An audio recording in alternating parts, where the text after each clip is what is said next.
Sayyidina Muhammad wa barik wa sallim. Allahumma salli ala Sayyidina Muhammad wa ala ali Sayyidina Muhammad wa barik wa sallim.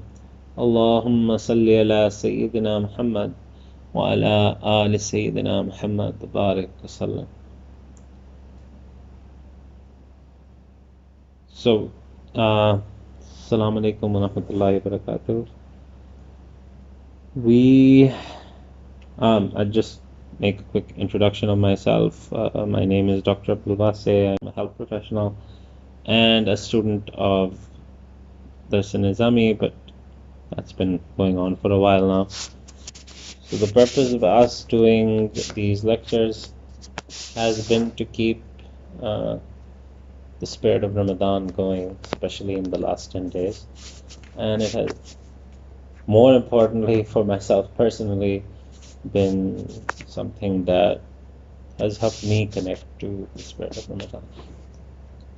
Because in times of today, especially when the masajid aren't open to everyone, there are no gatherings or majalis that you can go to.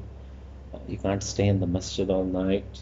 You don't have the bayans all night, where you may normally be doing ibadat in Ramadan. You cannot do itikaf. So these are trying circumstances. So in any case, Allah subhanahu wa ta'ala says, "Fazkuruni azkurkum," remember me and I will remember you. So when we talk about the remembrance of Allah subhanahu wa ta'ala, that is zikr. So zikr just means to remember Allah ta'ala. That can mean any way. It is the Quran, it is studying Hadeeth, it is doing namaz, doing your roza. Your roza can be a form of zikr as well. And any sort of ibadat can become zikr. Even things that are not actually ibadat, if you make the niyat of remembering Allah subhanahu wa ta'ala throughout them, then even those non-ibadat acts become ibadat. So Allah subhanahu wa ta'ala has told us to do zikr, and that's just a given. But in another place in the Quran, Allah ta'ala says, "Ala bi dhikrillahi tatma'innul qulub," that verily the believers can only find itminan of their qalb, tatma'innul qulub, itminan, contentment in their hearts, by doing the zikr of Allah subhanahu wa ta'ala. So this is something, we're in the month of zikr basically. Ramadan is a month where Allah ta'ala has closed all the shayateen, as all of you are aware. And it is a month when it becomes easier to worship Allah subhanahu wa ta'ala. It becomes easier tib'an. You feel like doing more worship of Allah subhanahu wa ta'ala. You can approach the idea of worship of Allah subhanahu wa ta'ala more easily. That is a different topic, and I'm sure everybody else will be speaking on one thing or the other. So, sticking to zikr, Allah ta'ala says, "Ala bi dhikrillahi tatma'innul qulub." So we see a lot of people nowadays, people that are usually well-to-do, they have enough financial means, enough worldly means, and they come in with symptoms of anxiety. They're just constantly unhappy. Their hearts are not at ease. And what Allah Ta'ala tells us is that if you are a believer, if you are someone who has said La ilaha illallah Muhammadur Rasulullah, if you believe that there is one Allah and Nabi Kareem sallallahu alaihi wasallam is the last prophet, then for you this ayat automatically applies, and for you cannot find itminan in anything except in the zikr of Allah Ta'ala. Unless you remember Allah Ta'ala, your heart will not be at peace.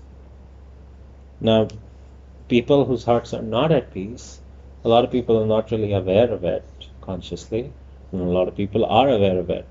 And so they try to look for this itminan in other things. And by other things, this could be music, could be movies, could be novels, okay?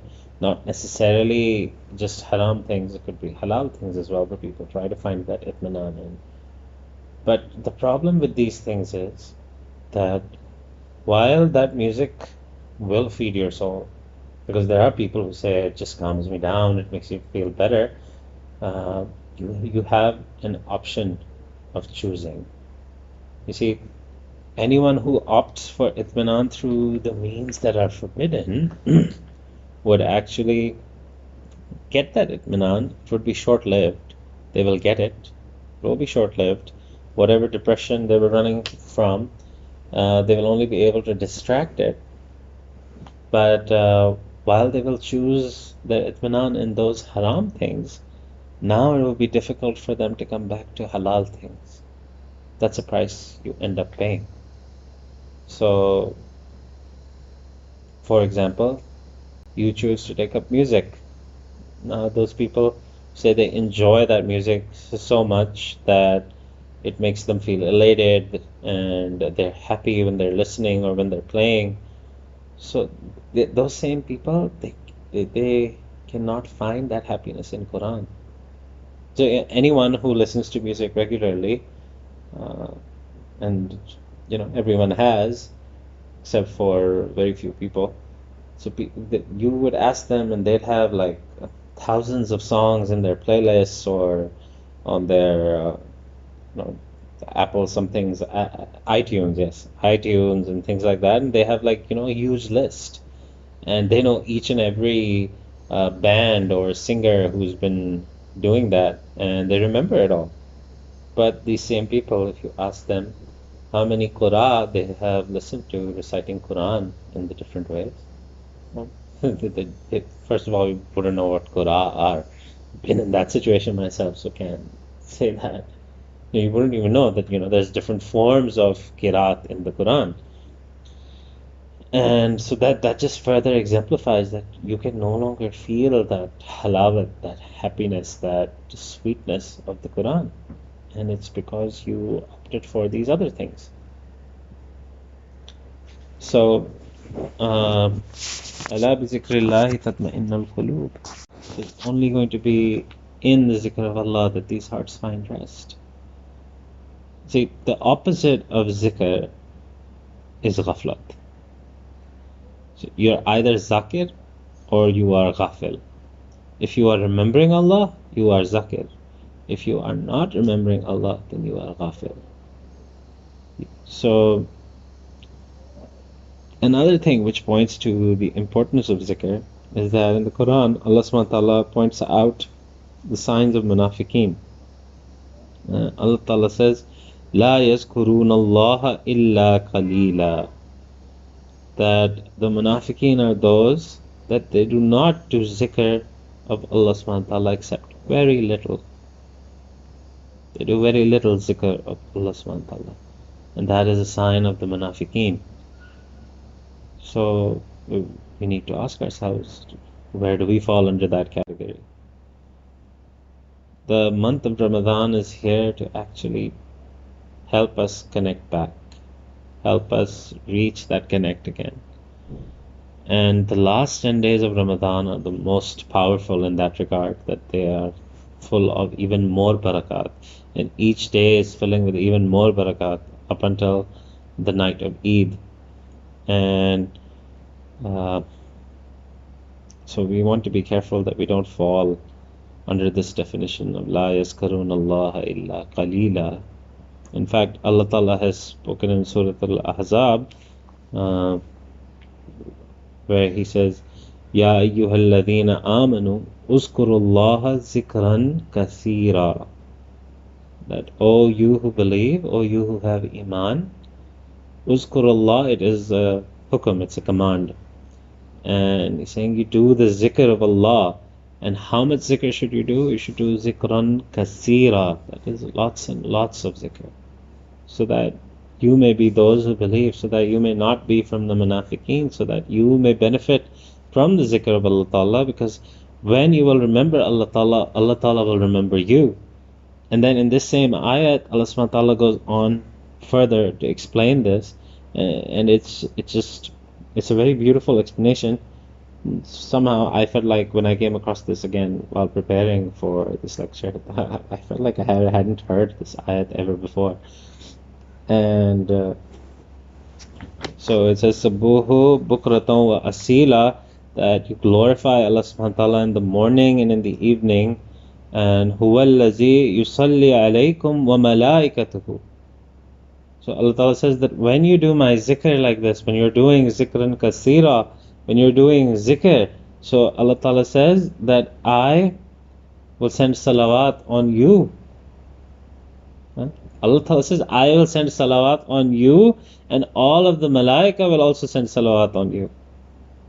And that's something we've heard about when you recite durood, right? You recite durood, and Allah Ta'ala says in Quran that you recite durood on Nabi Kareem Sallallahu, just as me and my angels, we recite durood salawat on Nabi Kareem Sallallahu. We send the salawat on Nabi Kareem Sallallahu. And here Allah Ta'ala is saying that I will send salawat on you, the person who is doing zikr, and all of the angels will send salawat on you, so that لِيُخْرِجُكُم مِّنَ الظُّلُمَاتِ إِلَى النُّورِ, so that you may be taken out from darkness and brought into the light, into the nur. This ayat in itself is just hukum. It is telling you that Allah Ta'ala is saying you must do zikr, not just for the tatma'innul qulub, not just for the fact that Allah Ta'ala will remember you. You must do it. Allah Ta'ala is simply saying it. You must do it. Ya ayyuhalladhina amanu uzkurullah zikran kasira. So, then we should really be thinking about this in this month of Ramadan, when people are doing the maximum of zikr that they have, that they're reciting so much Quran. I don't think there's any month in the year when so much Quran is recited in the entire world, because everyone knows that this is the month of Quran and we have to recite and we have to recite. But having a niyat of remembering Allah Ta'ala, being conscious of Allah Subhanahu wa Ta'ala, and knowing what blessings you're getting, that kind of sweetens the pot. You know, you when you understand what is going on and what to expect, it just makes it easier to do something. I know that's how it worked for me. Now the ayat doesn't finish here. There's one last part in it. Allah Ta'ala says, وَكَانَ بِالْمُؤْمِنِينَ رَحِيمًا. So Allah Ta'ala says that indeed Allah Ta'ala is most merciful. Rahima, He is very, very merciful. To the bil mu'mineen, to those who have iman.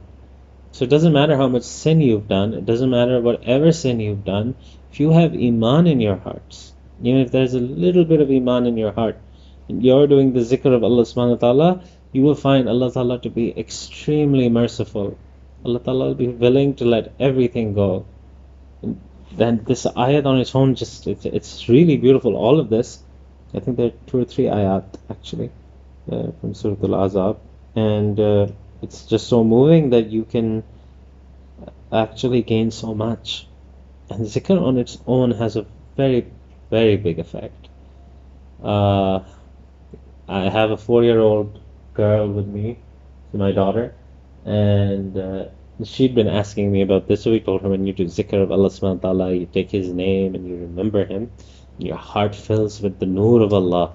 And she really loved that concept. And she's like, what happens to shaitan then, Baba? And I said, well, shaitan, he turns tail and runs away because he doesn't like that. But at the same time, when he doesn't like that and he gets scared off by it, shaitan is also always trying to steal that nur from you. He can't have that nur for himself, so he doesn't want you to have it either. So anyone who walks out on the path of zikr, who wants to do zikr, shaitan does come to make it difficult for him. And Allah subhanahu wa ta'ala knows this. And that is why Allah subhanahu wa ta'ala has said again and again in Quran that you should know that shaitan is your open enemy, and that when you turn to me, I will forgive you. So doing more and more zikr helps strengthen your heart. Doing more and more zikr means you are less and less ghafil. For each moment that you have zikr, you don't have ghaflat. Each moment that you remember Allah Ta'ala, you're not forgetful of Him. So when you're not forgetful of Him, when you're not ghafil of Him, then shaitan cannot approach you because you are remembering Him. So the remembrance of Allah subhanahu wa ta'ala doesn't only have to be Quran, doesn't only have to be namaz, doesn't only have to be doing tasbih. The remembrance of Allah ta'ala means being mindful of Allah subhanahu wa ta'ala. That your heart should be conscious of Allah subhanahu wa ta'ala. That you should know that in every moment Allah ta'ala is watching me. And there comes another ayat in the Quran where Allah ta'ala says that there are people who are mindful of me, who are remembering me, whether they're sitting, standing, or reclining. So if you look at any person at any given point in time in our lives, we will either be sitting, standing, or reclining. Those are the three postures we're in. So Allah Ta'ala says that there are people who are remembering Allah Ta'ala 24/7. So 24/7, how can we remember Allah Ta'ala 24/7? I mean, we have lives, we have jobs, we have work, we have things to do at home. So the way to do that is simply to make the niyat of remembering Allah Ta'ala before you do any action, which is why we are told that you're supposed to say Bismillah, right? And then the other thing is that you, every time you're doing something, you just check yourself. You see, am I remembering Allah Ta'ala right now?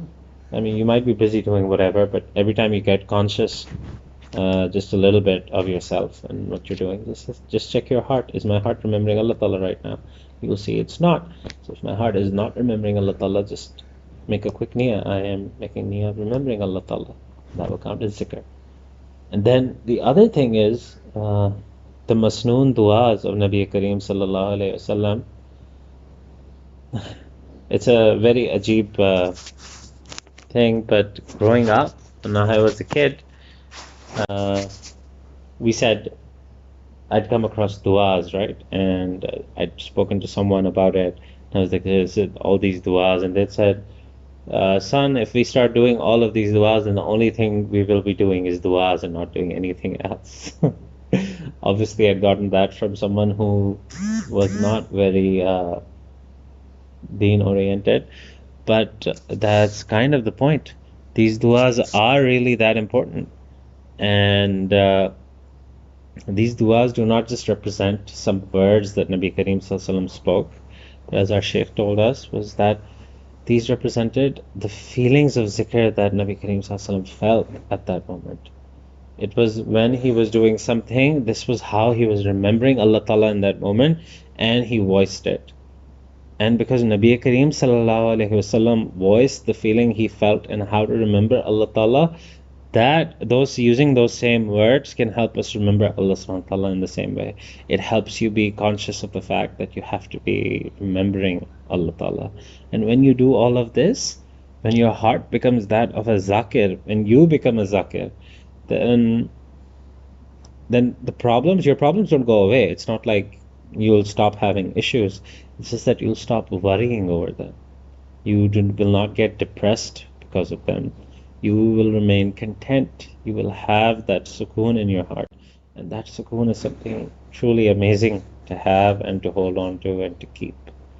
And no one can take that from you once you realize where that sukoon is supposed to be.